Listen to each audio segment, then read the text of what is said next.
We buy books every day. Looks very, very, very cool.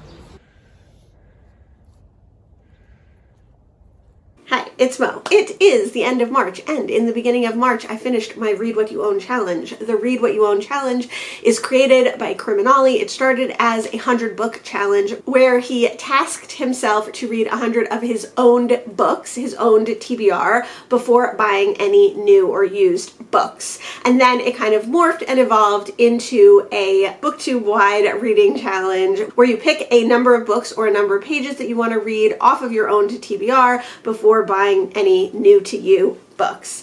And this year it was a very interesting year because Criminali did not complete his challenge twice. He started it and then restarted it. He didn't finish it, and I think this is the last year that he's going to be doing the Read What You Own challenge. Luckily, a lot of people have been co-hosts with Criminali for this challenge over the years, so maybe someone else will pick it up. I participated in this challenge for the last few years, and in 2024/2025 is when I actually won this challenge, when I felt like I completed the challenge to the best of my abilities and I reached the goal that I wanted to reach before buying books. This year, in 2025 to 2026 challenge, the challenge started in early November, I think the 5th of November, and ran for however long it took you to read those books. I ended up starting my challenge a couple of weeks later, and it took me from mid-November to March 6th to complete my challenge. You can customize this challenge however you want. A lot of people, including myself, have caveats that they like to add to this about certain things that they can do. Either they can require books as gifts, or they can get books from certain places, or whatever it is. My caveats are always that there are a few book sales that I like to go to.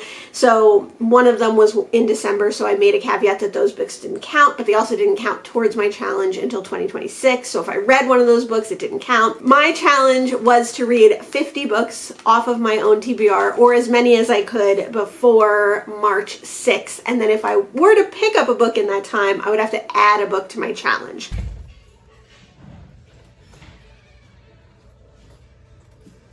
So the big question is, did I complete this challenge this year? Did I win? Did I fail? What happened? Well, the truth is that I did fail the Read What You Own challenge this year, sort of. So technically I did fail because I did collect books in the time that I was doing the Read What You Own challenge. I did pick up some books that were outside of my caveats, and I tried valiantly to follow my rule where if I picked up a book that was going to go on my TBR, then a book had to be added to my TBR challenge, my Read What You Own challenge. But in the end, I did complete 50 books off of my own TBR between mid-November and early March. I didn't complete all the other books that got added to my Read What You Own challenge from picking up various books. So technically I did fail. I think I picked up like 8 or 9 books that went on to my TBR that counted against the challenge. So I should have read closer to 60 books, but I only managed to read 50 books off of my own TBR in that time. But I think I did pretty well. I drastically reduced the amount of books that I was bringing in the house in the time that I was doing this challenge. I thought a lot about what books I was bringing in. I definitely did stick to my challenge rules as far as making note and adding books to the challenge when I did pick up a book, and I didn't go to any book sales. Now, the reason that my challenge ended on March 6th was because I knew I wanted to go to a book sale on March 7th. So I did immediately, upon reading the 50 books, go to a book sale and buy books. And I want to talk about that more in a minute. Something that I wanted to mention was between the last book sale I went to, which was in early December, and that was my caveat book sale, and March 6th, I only picked up 20 books, and a few of those were gifts for Christmas. A few of those were collection books that were going on my red shelf, not on my TBR, and some of them were books that went on my TBR. So while I did fail the challenge, I think I did a really good job thinking about the books that I wanted to pick up and not picking up too many books in that time. And I think I did prove to myself that I can do that when I need to do that. I was super excited to go to a book sale in 2026. In 2025, 2025, I did a book sale series. I will leave all those videos listed down below, but where I took you along with me to the book sales that I go to. And I don't really buy anything. I don't purchase things new. I don't purchase new books. So going to book sales is like going to the mall to me, or is like going on a shopping spree to me. I love to go and support libraries or support used bookstores or support community events when they're having book sales. I like to do that also by buying books at thrift stores or church stores, any places where you can buy used books and that money goes theoretically to a good cause, right? Because I do think that there is a overconsumption problem in general in the world, and the idea that shopping and buying things is what brings happiness, which it is not.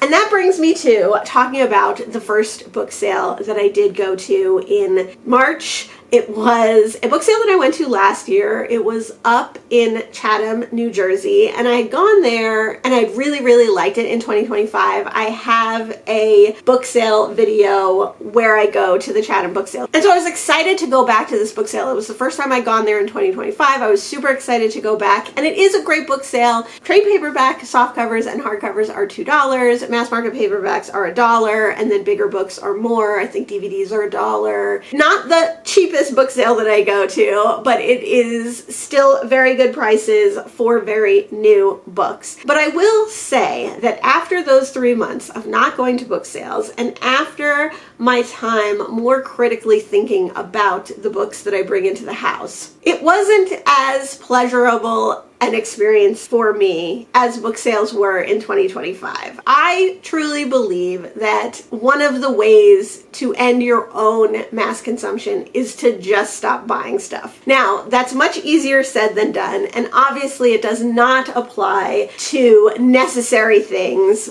like food and medicine and other things that you might actually need. But I think when you are used to using consumerism, consumption, and shopping as like your treat or your cheat or your pleasure giver, there's no way to easily change that without actually stopping to do that thing. I find that if you just cut that out, if you just stop going to the places where you are tempted to buy things, stop looking at the websites that you were tempted to buy things on, if you stop seeking out that consumption, that consumerism, that shopping thrill, then the space that it leaves, while you may be sad initially, will get filled up with other pleasurable things. So you could take it upon yourself and you could use that time. You could say, I'm not going to go to a book sale, I'm going to read instead, or I'm not going to go to book sale, I'm going to do something else pleasurable instead, to make that transition a little easier. But that's kind of substituting one thing for another. I truly believe that if you just cut it out entirely, other pleasurable things will fill up that time.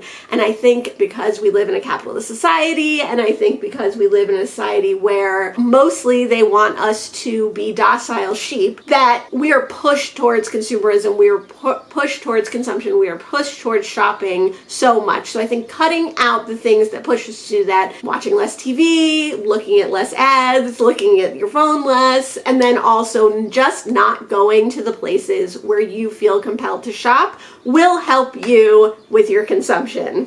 And that is true for me. So in those 3 months that I wasn't shopping, that I wasn't visiting thrift stores as much, or if I wasn't allowing myself to buy books as much. In that time, I was visiting little free libraries and other libraries, but I was trying not to acquire books, so I wasn't acquiring as many books. I still did acquire books, obviously, and I still am going to continue to acquire books. But I think it has really changed my mind and my experience going to book sales, at least for a little while. Again, I don't want to cut this this out entirely because I don't see this as a super problem. I don't spend a ton of money on it. It doesn't add negatively to my life in any great way, except maybe space in my house, and sometimes feeling overwhelmed by books taking up that space in my house. I definitely see 2026 as a lessening of book sales. So in that respect, I'm very glad that I went to all the book sales I did in 2025, and I have a record of it.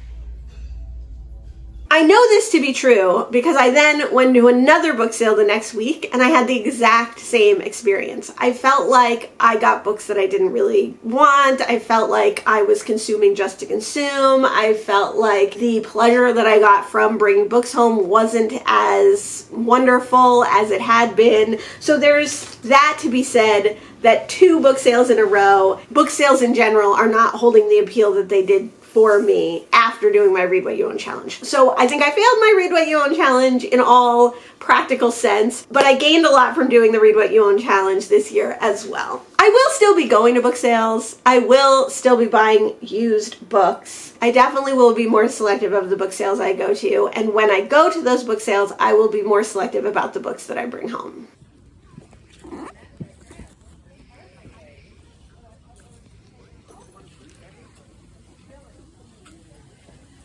I did want to show you some of the books that I picked up at the book sales that I went to. One of the book sales I went to, someone must have dropped off their entire collection of Indian books. I got several more than this, books about India or people in India or written by Indian authors. A Passage of Gifts, which is a nonfiction, an informal autobiography by Santha Raman Rao. This one just looked interesting and I really loved the cover. Inside Haveli by Arama Mehta is a novel about a vivacious, it says on the back, Bombay woman who marries into a conservative family. And then Delinquent Cha-Cha by Ved Mehta just again had a very cool looking cover, and I believe that this is just a short novel. I don't really know what it's about. It was interesting to see so many books from one culture in one place, so I was happy to pick some up, especially because I don't read a ton of books by Indian authors. Along the same lines, I do not read a lot of books by Sri Lankan authors, and The Seven Moons of Mali Almeida is one that I've been wanting to read for a while. This is by Shihan Karanatalaka,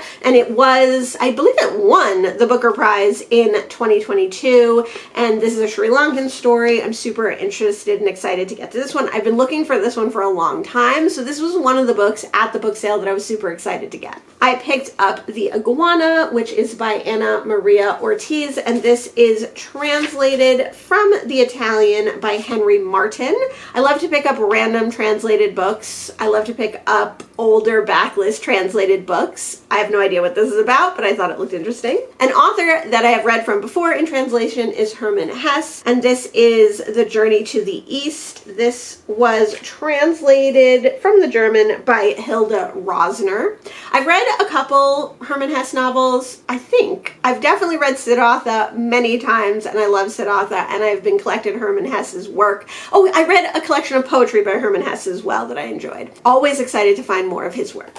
Finally, I got Cult Classic by Sloane Crosley. This is a more recent book, and it was published in 2022. I've been looking for this one for a while as well. I don't really know very much about the premise of this book, but I remember it sounded really interesting, so I was super excited to pick it up. Those are my thoughts on the Read What You Own challenge. Those are my thoughts on book sales in 2026. That's a small haul of books that I got at the first 2 sales that I went to. Originally, I had thought that I would start the Read What You Own challenge again in September of 2026 and try to go until December. But now, because I think I will be getting less books overall, and I think I have set myself a good precedence of reading books that I own this year, I don't think I'm going to be continuing the Read What You Own challenge in the same capacity that I did this previous year or starting it again in September, but you never know what's going to happen. We will see what September brings. Let me know if you've read any of the books that I mentioned here. Let me know if you participated in the Read What You Own challenge and if you failed or you succeeded. Thanks so much for joining me today, and I'll see you in the next one. Bye!